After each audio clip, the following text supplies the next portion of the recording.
Good morning, everybody. Another Monday has come upon us, and the weather this week really looks much more spring-like than last week.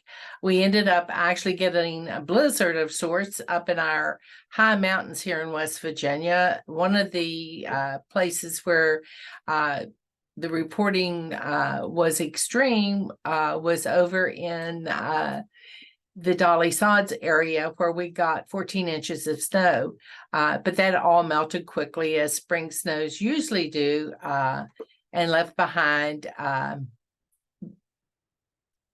visible information of growth in the area when it comes to new plants sprouting up and waking up the earth as spring gets fully upon us. Most of our trees now have quit blooming and are now putting out leaves to provide shade and shelter from the rest of the harsh weather that may come on us as the year progresses. So transitioning is the name of the game with Mother Nature, and it is the name of the game often with us, and how motivated we are to pursue those changes. What I thought I'd like to just touch base with you a little bit on today is what it takes to do the things that you really want to do, and what can sometimes derail us a little bit in our pursuit of the things that we feel we want, and also turning our wishes into wants. There are probably three categories that we could think of. There was a psychologist back in the 1940s, before I was born, believe it or not. His name was Abraham Maslow, and he came up with what he called a hierarchy of needs, that people, and his theory was that if people didn't meet these basic needs in order, that it was hard for them to move forward into more esoteric areas of their life. And I think it's very popular still to use some of his analogies, but I'm not sure that I agree with everything he said about having to completely satisfy one area before you can move on to the next, because very often life is much more complex than that. And I think our ability to adapt at different stages as we try to get to know ourselves better and live our best lives requires a degree of flexibility. Sometimes we need to step back and be more basic in some areas than others.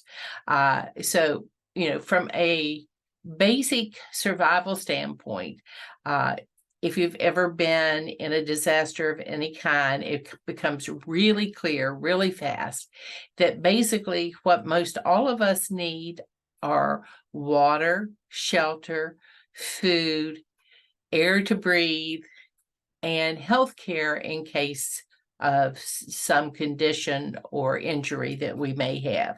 Those are needs. And to be secure in having that is really, really important. Otherwise, we're always sort of in emergency mode. Where's my next meal coming from? Where will I be able to shelter in place for the night? Am I going to have enough water just to satisfy the thirst that I'm experiencing? If I'm not feeling well, do I have access to health care? For the overwhelming majority of us that are here right in this point in time, those needs are to some degree being met in a comfortable fashion.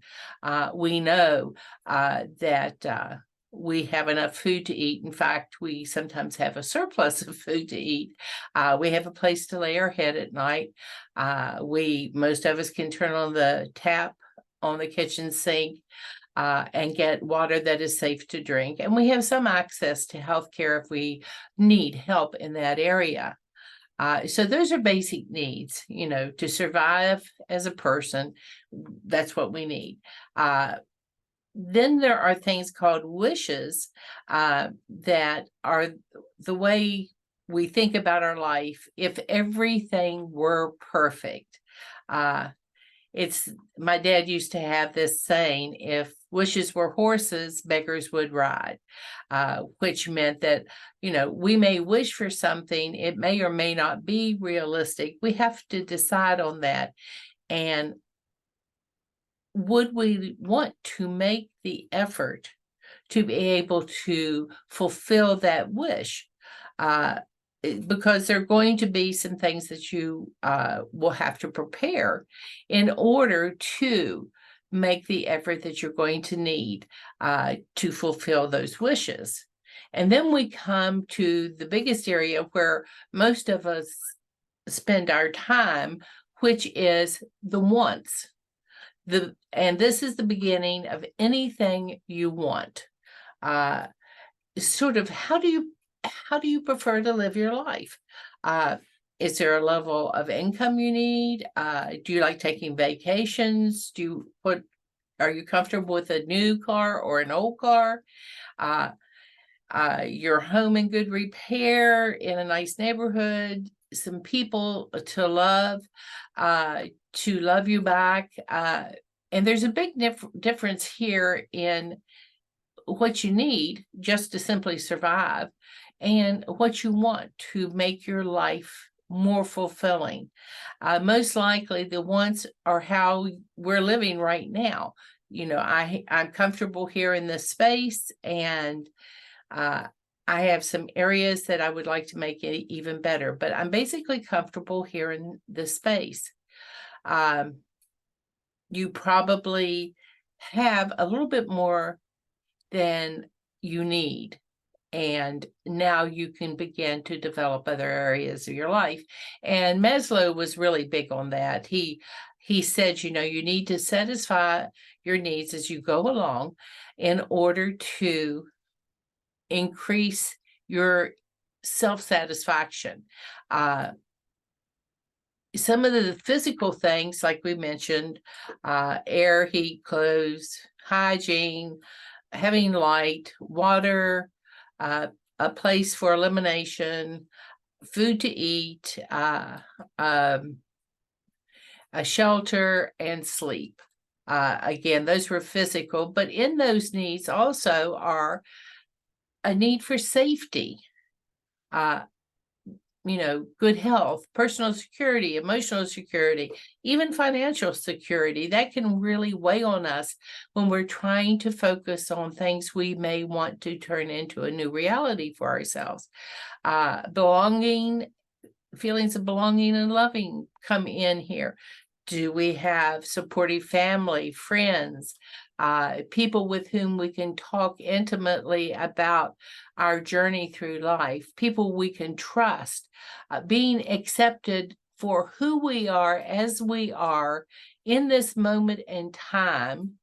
And do we have people that will also encourage us to move in the direction of our wishes as we take care of the things that we want to accomplish? You can go all the way up through, satisfaction as far as esteem goes. You feel good about yourself, developing more cognitive skills, looking at the aesthetics, if you will, of a life well lived and celebrated. It's been interesting to me as some of us report on the progress we're making, how our needs vary, how sometimes just a physical condition appears that will move us back in some areas of our life, but it doesn't mean we still cannot be pursuing in many other areas things that we really want. So the trick, I think, for me is to look at, my life's in a good place now, as far as basics are concerned, just a really good place. And it's not in a bad place when it comes to wants. One of the things that I really would like to be able, and this is a wish that I'd like to move into my want pile, is to be at peace with how I live my life. And if that means moving a little more, being a little more careful that I eat healthy, that I keep positive thoughts and energy in my mind as I work to have my life unfurl in the most positive way it possibly can. I have energy for that now. Maybe you're in that same place that you have energy for that. I know with weight loss, often the most important battle you fight is inside your own head, with your thinking, with your perception of what your life really is, what it will be if you make the changes to move you toward good health, and who you have to assist you as you go along the way, to achieve what you want for your life. Turning those wishes that we have in our wild imaginings into concrete realities. One of the things that early in my life I knew I wanted to be able to do was to control the tendency I inherited from my family toward type 2 diabetes. I was at the doctor's for a checkup not too long ago, and the doctor was looking at my profile, and he says, "You know, Barbara, it's amazing to me that you have never gone from pre-diabetic to diabetic."